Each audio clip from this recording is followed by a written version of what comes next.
Every democracy has a place where the hopes of its people find a voice. In Nigeria, that place is the House of Representatives, the Green Chamber, where every constituency is represented, every debate shapes policy, and every law begins with a conversation about the nation's future. Yet democracy is strongest when it is understood, when it is accessible, and when citizens become active participants rather than distant observers.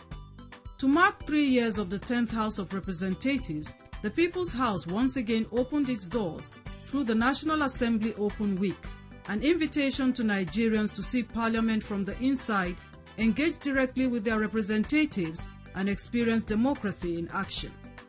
Over 3 days, lawmakers, citizens, civil society organizations, young people, development partners, and the media came together under one roof to celebrate transparency, strengthen accountability, and reaffirm the shared commitment to a more inclusive democracy. The 2026 Open Week held on Tuesday 14 July to Thursday 16 July 2026.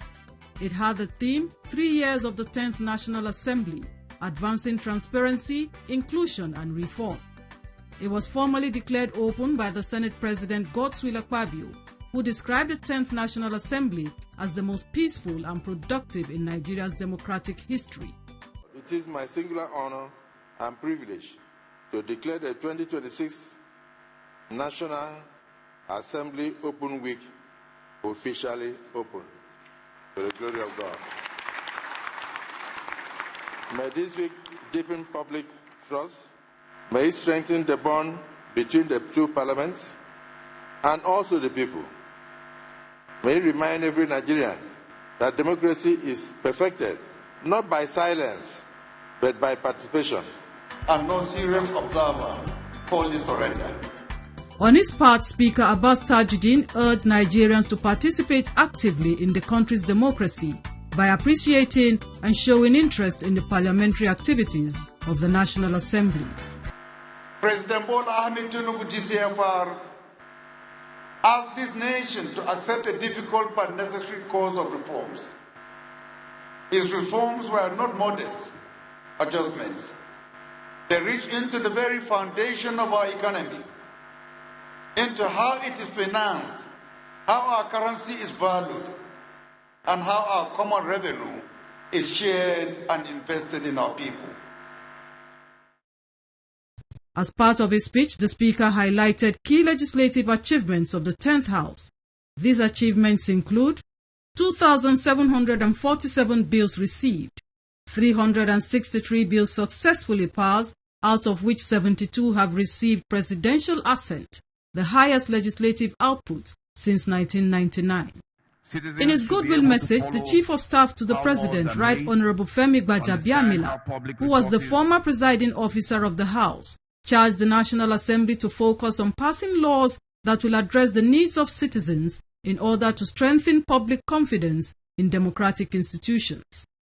An open week must therefore be more than the ceremonial opening of the gates of Parliament. It should be an invitation to scrutiny, dialogue, and partnership. Citizens should be able to follow how laws are made, understand how public resources are appropriated, and see how legislative oversight protects the national interest.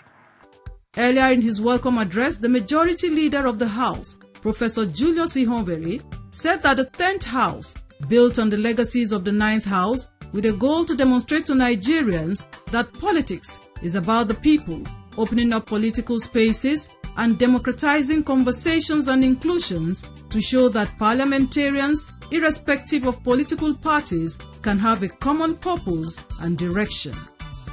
And our goal was to demonstrate to Nigerians that politics is not just about political parties and elections.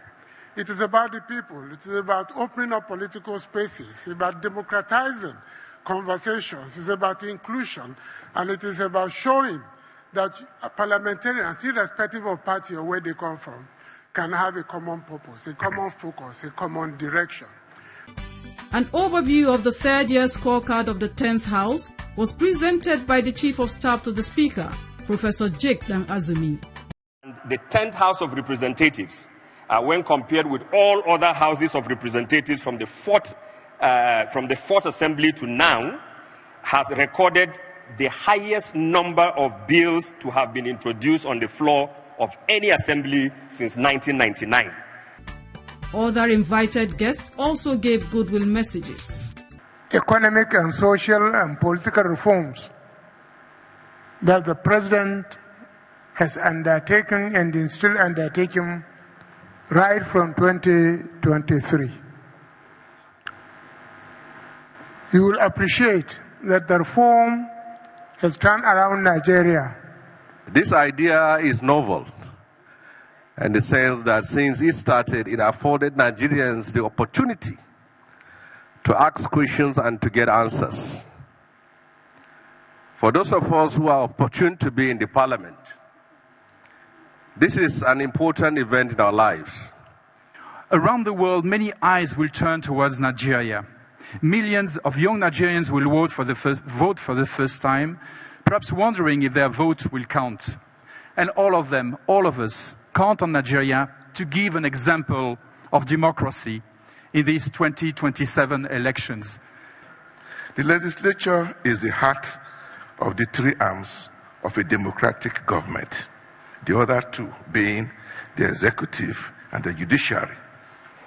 While military dictatorship can pretend to have an executive arm of government to which they manage to co-opt the judiciary, there is no way it can pretend to have a legislature.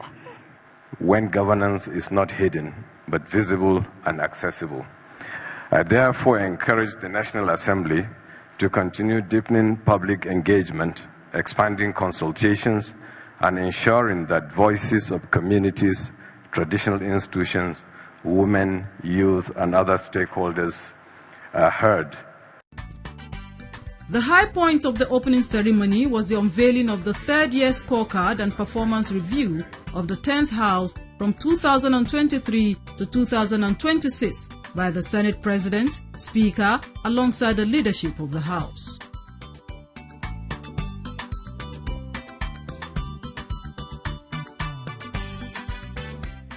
Events of the Open Day continued at the National Assembly Library Complex with a discussion forum centered on oversight, CSOs, and delivery exchange. Chairman of the occasion was the former Speaker, Right Honorable Yakubu Dogara.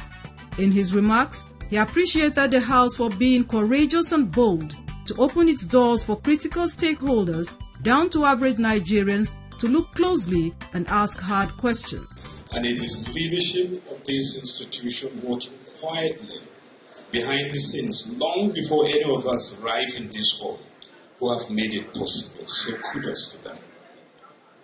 Let me say that this is not a public relations exercise. It is a test of institutional confidence delivered through the professionalism and commitment of the leadership of the House of Representatives to public good. In his keynote address, Speaker Abbas Tajuddin, who was represented by the House Majority Leader, Professor Julius Ihonveri, touched on the challenges of oversight.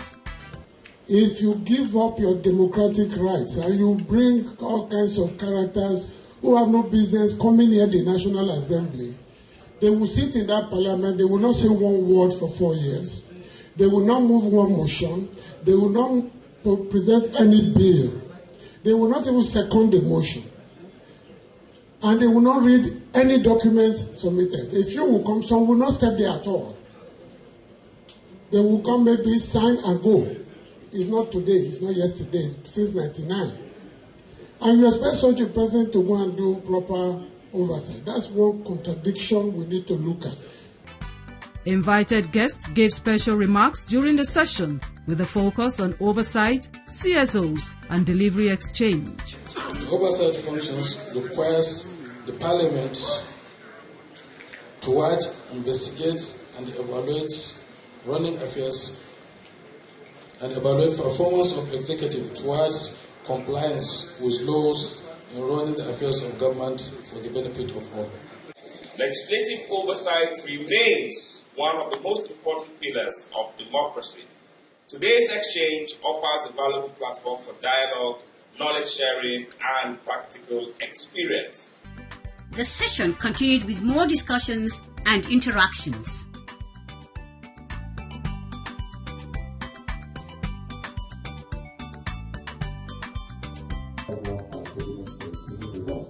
The Open Week continued on Wednesday, 15th July 2026 with a National Security Roundtable. In his keynote address at this special session, Speaker Abbas Tajuddin proposed measures that can be put in place for the actualization of a decentralized police structure in Nigeria. The National Minimum Standards Act must come before the first state police issues a single directive. Standards first, structures after. Second, we should move step by step, state by state learning as Germany and Canada learned, rather than switching on 36 new forces on the same day. Third, we must settle the question of money from the very beginning, whether through a dedicated policing fund, through shared services, or through federal support that is tied firmly to standards, so that no state creates a police force it cannot pay. The Speaker used the opportunity to appreciate President Bola Ahmed Tinubu for his determination to allow for state police services, while thanking the armed forces and those who have paid the price for peace to be restored. Retired General Lucky Irabor, who served as the chairman of the occasion, said the country has demonstrated remarkable resilience in confronting terrorism, banditry, and other manifestations of insecurity, while the armed forces continue to make significant sacrifices to ensure that the nation overcomes. Despite this resilience, we must also acknowledge that the character of insecurity has evolved. Today's threats are increasingly interconnected. Criminal networks cooperate across state and national boundaries. Terrorists exploit technology. Kidnappers leverage sophisticated financial systems. Violent extremists recruit and do financial giveaways. Take note of that. Small arms move through porous borders. Climate pressures intensify competition over land and water. Urbanization creates new security demands, while digital technologies create opportunities that can either strengthen or undermine national security. Invited guests made their submissions at the event. We should be truly thankful to His Excellency President Bola Ahmed Tinubu, a true federalist, for personally championing this important reform. In my respective view, the establishment of state police represents one of the most consequential constitutional reforms before our nation.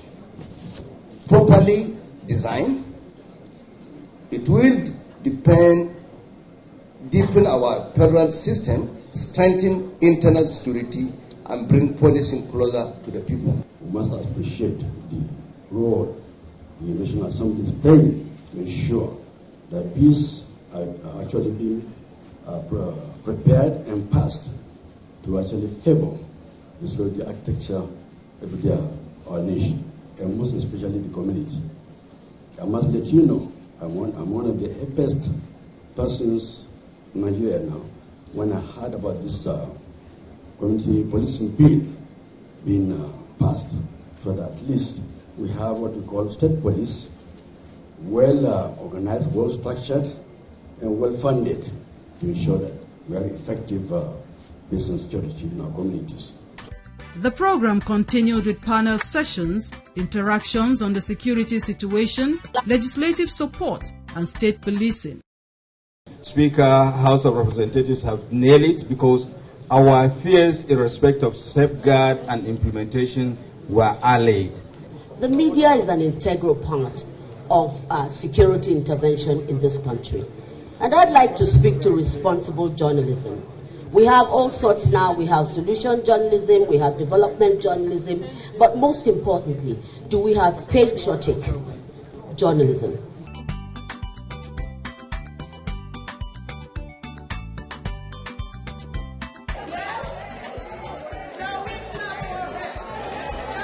In another event lined up to mark the open week, a national dialogue on the Electoral College model for special seats bill held at the White House. Speaker Abbas Tajuddin, who was represented by the majority leader of the House, said that the event was an opportunity to answer one of the defining questions of the country's democracy, which is whether the House that speaks in the name of all Nigerians will begin to look like all Nigerians as citizens of every ability. For decades, through one disappointment after another, you kept faith with a democracy that did not always keep faith with you. You organized when others grew weary, and you spoke up when the doors were shut. Again and again, you returned to this National Assembly with your petitions, your marches and prayers, and refused to be turned away. Also speaking at the event was the Chairman House Committee on Women Affairs and Social Development, Representative Kafila Togbara. She said that the open week was dedicated to transparent engagements and vital dialogue that will strengthen the country's democracy.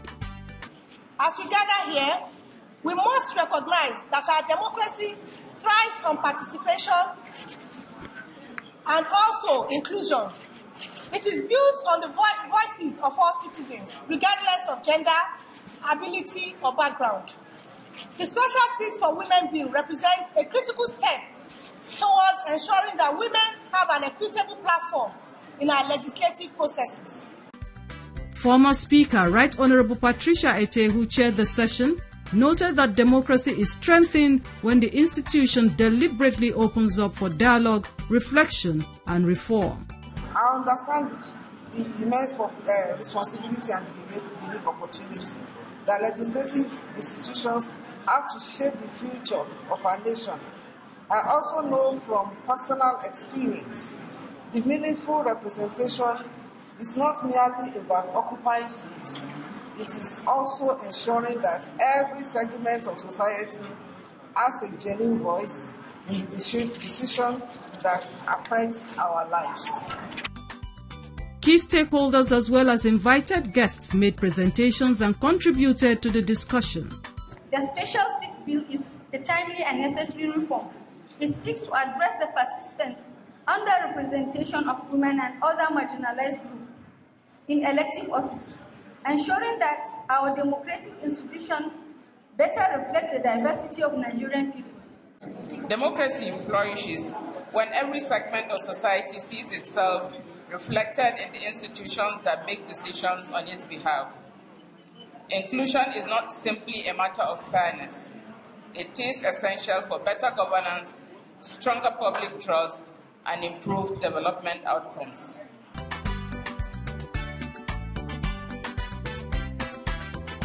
Activities marking the 2026 National Assembly Open Week included a legislative business breakfast meeting which held on Thursday, 16 July 2026. The theme of the event was the business of growth, legislative priorities for investment, competitiveness, and economic transformation. Lawmakers understand the enterprise.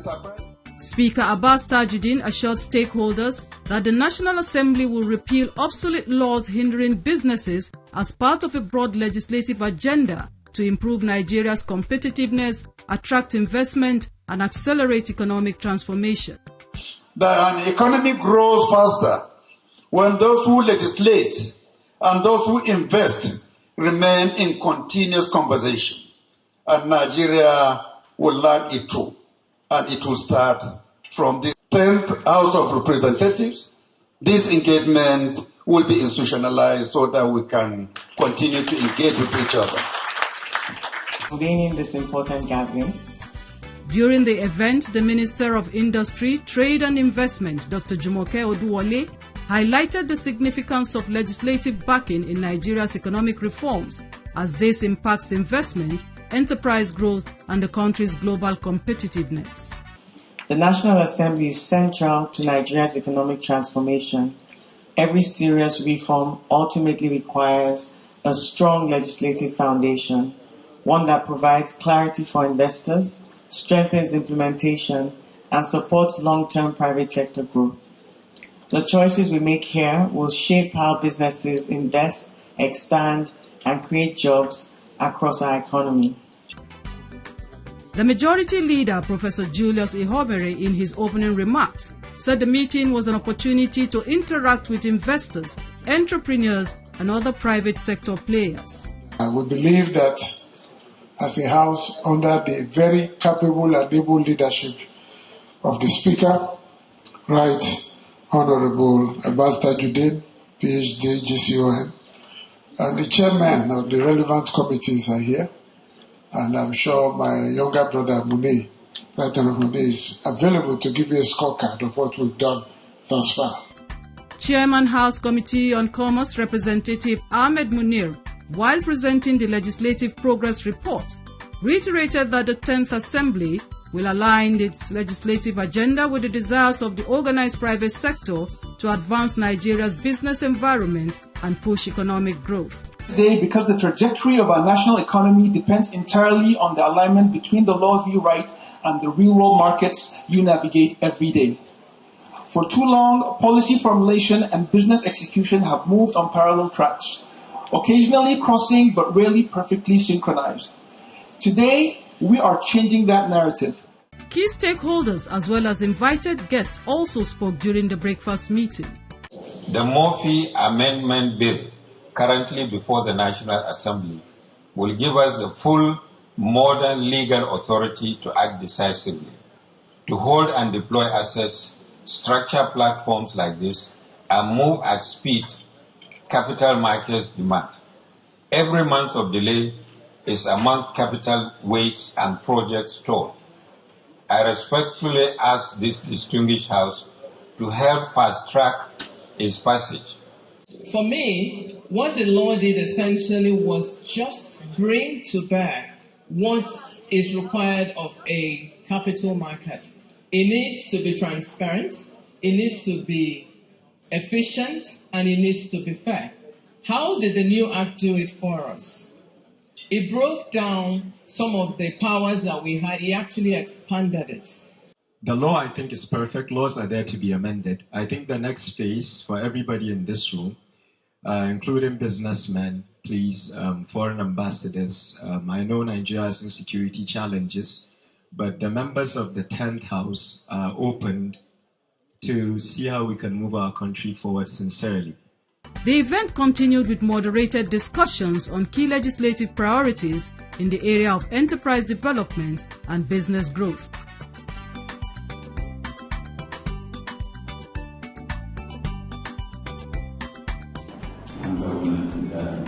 There was also a youth town hall meeting. It was one of the flagship events of the 2026 National Assembly Open Week. It held at the National Assembly Complex, Abuja.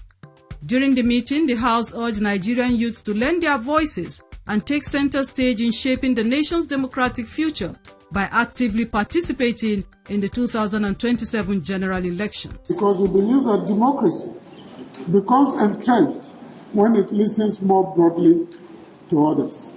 Increasingly, our objective is not merely to make laws for young Nigerians, but to make laws with young Nigerians. A number of youth-focused legislative initiatives already undertaken by the House were highlighted, including the passage of the National Youth Service Corps (NYSC) Reform Bill, the proposed Nigerian Youth Welfare Scheme Fund Bill, sponsored by Speaker Abbas, and the Constitutional Amendment Bill seeking to reduce the minimum age for governorship candidates from 35 to 30 years. Delivering his goodwill message, the Minister of Youth Development, Ayodele Olawande, applauded the National Assembly for institutionalizing the Youth Town Hall, describing it as a landmark initiative that has opened the legislature to meaningful youth engagement. There's been a gap between the young people and the government. But you are here today to see that the gaps are closing, and that is why we can have this open week. Some invited guests gave goodwill messages. At NASSENI, we believe that the future of Nigeria will be built by natural resources alone. It will be built by ideas, skills, and innovations of its young people. The theme before us today is centered on the coming elections and on the voice, the vote, and the truth of our youth. This could not be more fitting for a generation that now stands at the very heart of our democratic future. The town hall meeting brought together lawmakers, senior government officials, development partners, youth leaders, civil society organizations, and students to deliberate on expanding youth participation in governance, democratic accountability, and nation building. After all the conversations that held, the ideas that were exchanged, relationships were further strengthened by the knowledge that democracy is not confined to the walls of the chamber. It belongs to every Nigerian. And so, the 10th House continues its legislative journey with one promise: to build a legislature that listens, serves, and leads with transparency, integrity, and purpose, where every voice counts, every community is represented, and every law reflects the aspirations of our nation.